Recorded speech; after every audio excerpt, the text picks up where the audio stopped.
Hare Krishna, welcome to Vedsarthi. Today we are going to learn Bhagavad Gita, chapter 1, verse 10.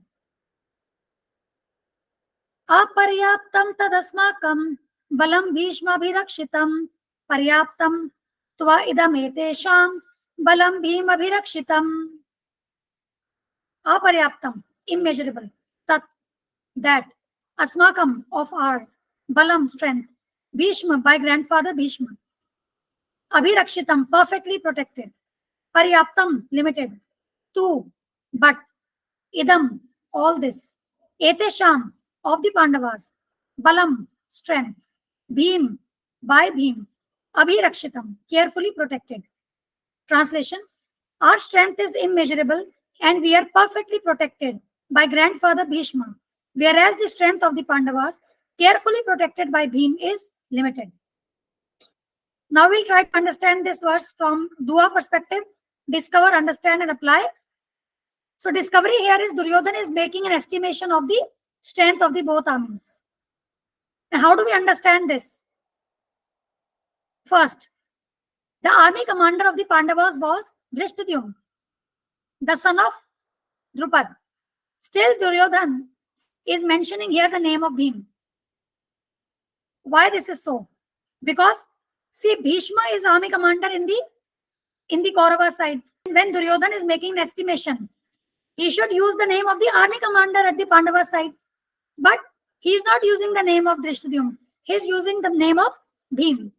The reason is that Duryodhana was always envious and fearful of Bhim. He knew perfectly well that if he should die at all, he would be killed by Bhim. Even, in verse 1.3, when he starts describing Pandava's army, he mentions the name of Bhim first, due to this reason only. Okay? The next understanding is that Duryodhana was hopeful of victory on account of the presence of Bhishma on his side. Duryodhana considered Bhim a fool. He thought like this: our side is being protected by Bhishma. Bhishma is the most intelligent, experienced, and an Atirath. Atirath warrior is a warrior who is capable of fighting with unlimited troops. So Bhishma had the capability of fighting unlimited troops, and he was the most intelligent there and experienced. Whereas on the other side we have Bhim. Bhim is very strong, no doubt he is very strong, but he has less intelligence and he is less experienced. Basically, this mentality of Duryodhana is indicating material consciousness. Just like, in today's world, we see sinful people who are involved in illegal, cruel activities on account of support of powerful people in the authority positions. So this is basically material consciousness that is being displayed by Duryodhana.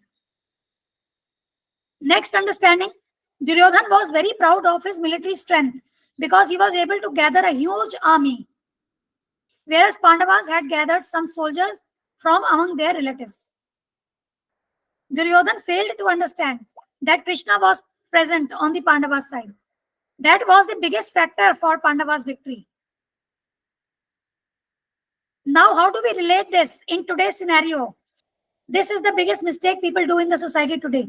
They rely on money, power, position, family, children, friends, etc. They do not surrender to the Supreme Lord Krishna. Next understanding, when both Duryodhana and Arjuna had approached Krishna for help in the war, Duryodhana chose Narayani Sena, whereas Arjuna chose Krishna. Even though Krishna said that he will not use weapons, he will only join as an advisor. Now people with their demoniac mentality ask for the energies of the Lord in the form of money, power, position. They do not bring Krishna in their lives. As we see here, Duryodhana did not bring Krishna in his life, but Arjuna chose Krishna. Next, Srila Ramanujacharya ji and Srila Vishwanath Chakravarti Thakur have taken the opposite meaning of the words aparyaptam and paryaptam. Now let us go back to point number 2 first to understand. Here in point number 2, it is said that Duryodhana is thinking that his side is being protected by Bhishma and is aparyaptam. This aparyaptam that is being used here means immeasurable. And then he says that Bhim is protecting the army of Pandavas, and the army of Pandavas is limited.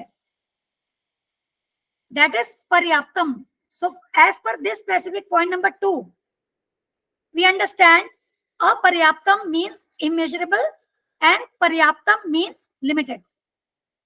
Now, Srila Ramanujacharya ji and Srila Vishwanath Chakravarti Thakur take the opposite meanings of these words. They have taken the meaning of aparyaptam as insufficient and paryaptam as sufficient. Now, how do we interpret this? Our troops are not up to the standard aparyaptam.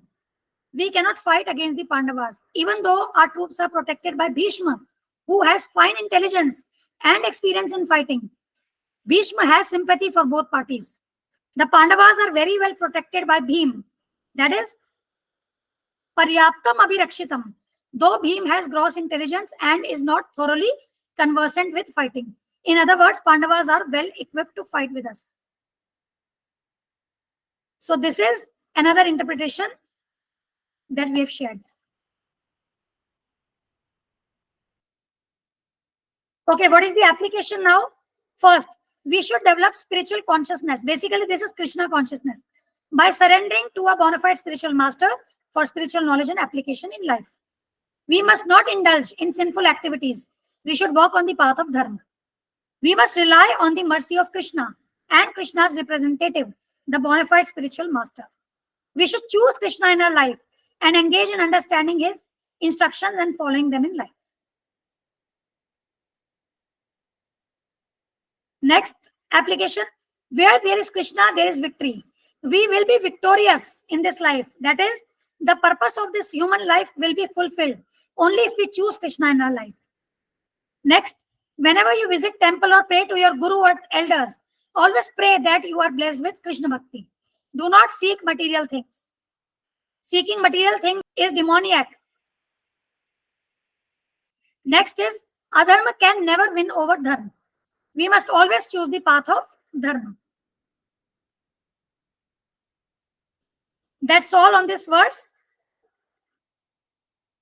We dedicate this channel and these videos to our Guru Maharaj, His Divine Grace A.C. Bhaktivedanta Swami Thakur, Srila Prabhupada. Srila Prabhupada ki Jai. Thank you. Hare Krishna.